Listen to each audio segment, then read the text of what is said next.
connecting our lives to help us survive. So we live our time to the fullest we can. Hi, welcome to Professional Insights, created by Dementia Action Alliance. I'm proud to be your host, Laurie Scher. During our Professional Insights podcast, we have educational conversations with professionals in the dementia community to provide answers and support to people living with dementia and their care partners. My guest today is Aqueasha Martin-Hammond. Together, we will be exploring artificial intelligence, AI, and how it can help improve our lives. Aqueasha is an associate professor of human-computer interaction with expertise in designing and testing interactive and intelligent AI-enabled technologies that support aging and older adults. Her research examines how existing and novel technologies can support older adults' health and wellness as they age. Aqueasha, welcome, and thank you for giving me your time today. Well, thank you so much, and thanks for inviting me to share. Well, let's get to our questions. I had to limit it to 4, but in this subject, I have lots of other questions. First question I have for you. I see enhance your expertise with AI on the internet a lot. What is artificial intelligence or AI? So artificial intelligence, AI, is at its core just a simulation of human intelligence by a machine. And this is usually a computer or computing device. And basically they write a program that is a program that's written to give this perception that a computer or a computing device can think or learn or understand or do kind of these complex things similar to a human.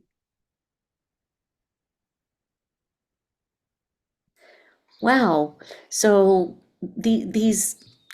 we're making computers really intelligent then. Yes, Wow. given the perception of intelligence. The perception of intelligence. Okay, that's good. And what is artificial intelligence mainly used for? I mean, why do we do this? So AI is used a lot to make personalized recommendations to people. So you might see this online quite a bit where you might see ads or something like that where you get information based on your previous searches or other online behaviors.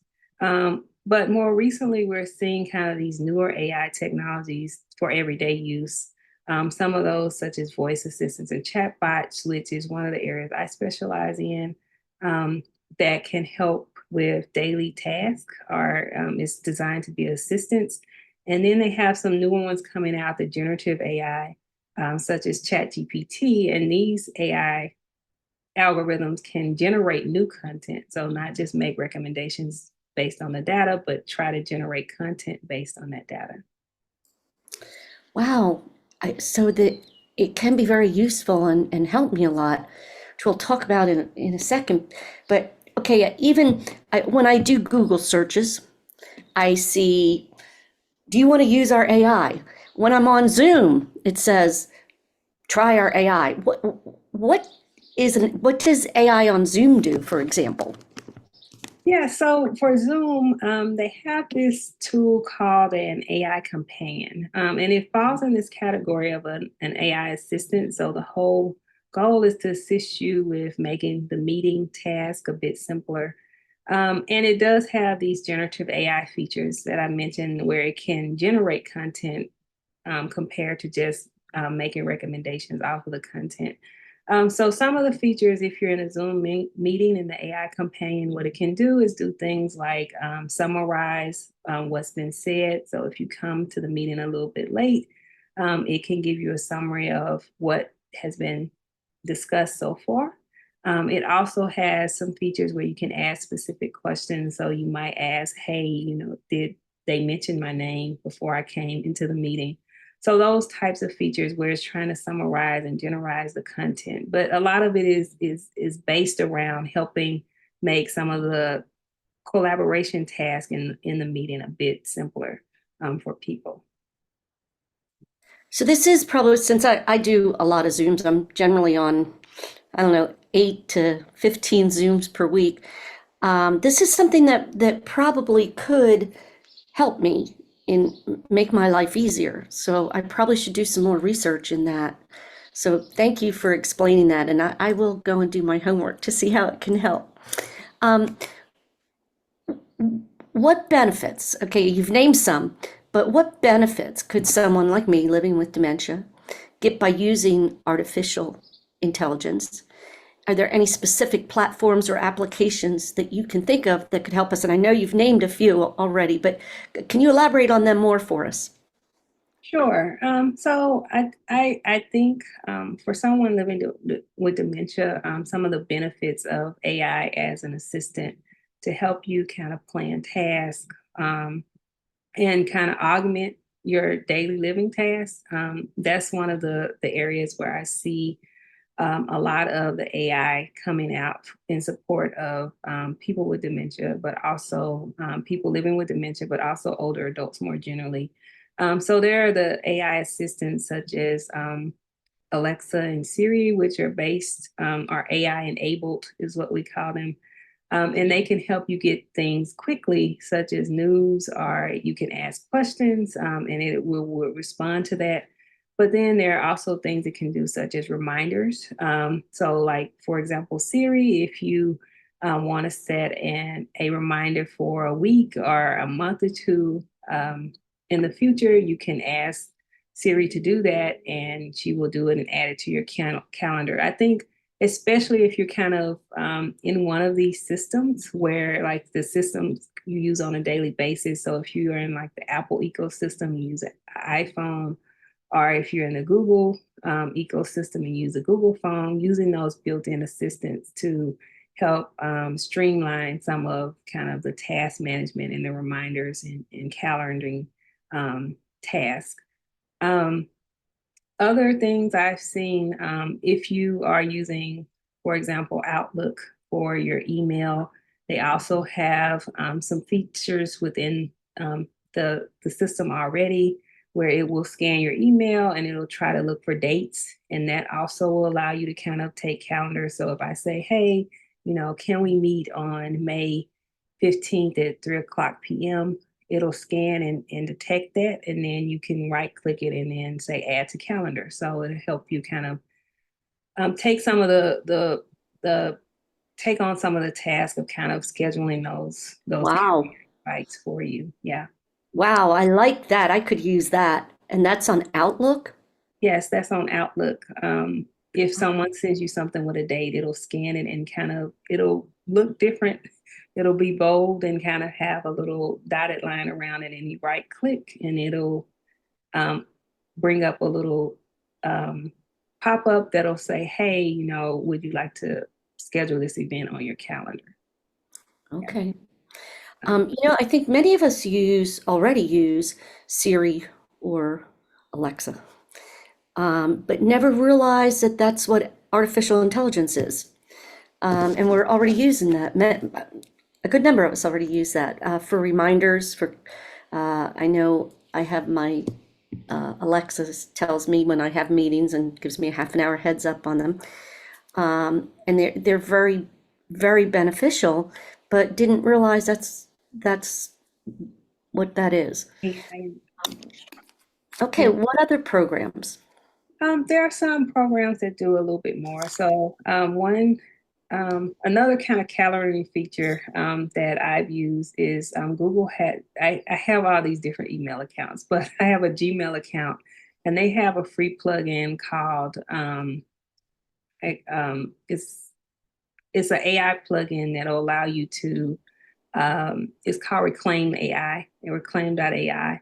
And what it'll do, it takes a little step further. It'll scan your calendar. And so if you're trying to set up recurring meetings or you're trying to find a good option for a meeting, instead of you going in and trying to scan through your calendar, if you're good at calendaring, then it'll go through and find those open spots and make suggestions for you and kind of help you set those up. So it'll, if you say, I want to have lunch every day between 12 and 2, it'll try to go through and say, okay, well, on Monday, you're available from 12 to 1. So we'll set an automatic lunch reminder for 12 to 1. But on Tuesday, you're only available from 1 to 2. So we'll set a reminder from 1 to 2.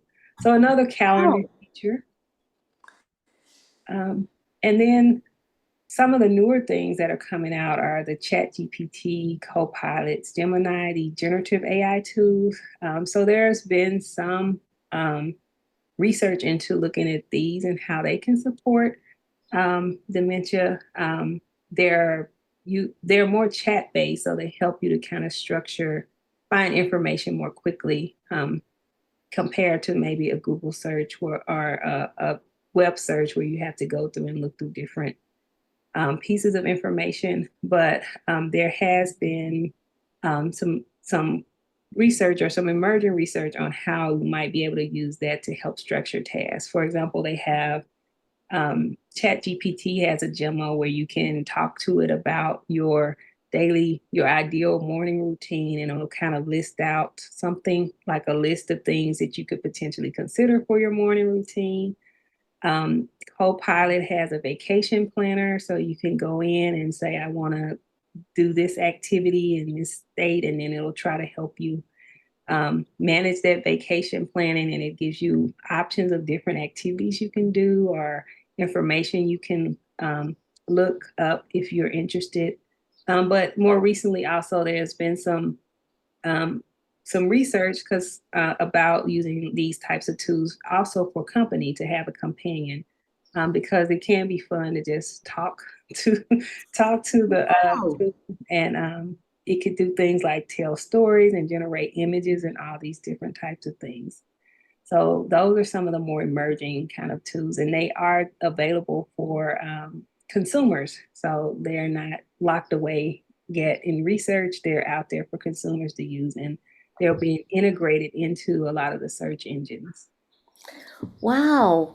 I mean, I've seen, I saw some of the robot type things where they'll talk to you or whatever. And that's just pretty awesome.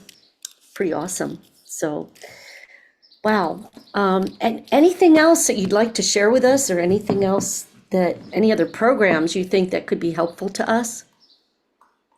So those are the ones I'm seeing kind of gain traction, the ones I've already mentioned. So the voice assistants, the kind of built-in AI, and then these kind of generative AI tools. Other than that, there are kind of probably some more that are being, for example, Amazon has a new type of Alexa. I don't know if it's yet available to everyone, but it has some more like structured kind of calendaring features in it, and also some ways for people to connect. So like some monitoring, and then connecting caregivers and older adults and that sort of thing. Oh, wow. Wow. Well, it was really awesome to find out that this big word, artificial intelligence, that we hear all the time, and it sounds so scary. It sounds like the robots are taking over the world type thing. It's exciting to know that many of us are already using these things and just didn't.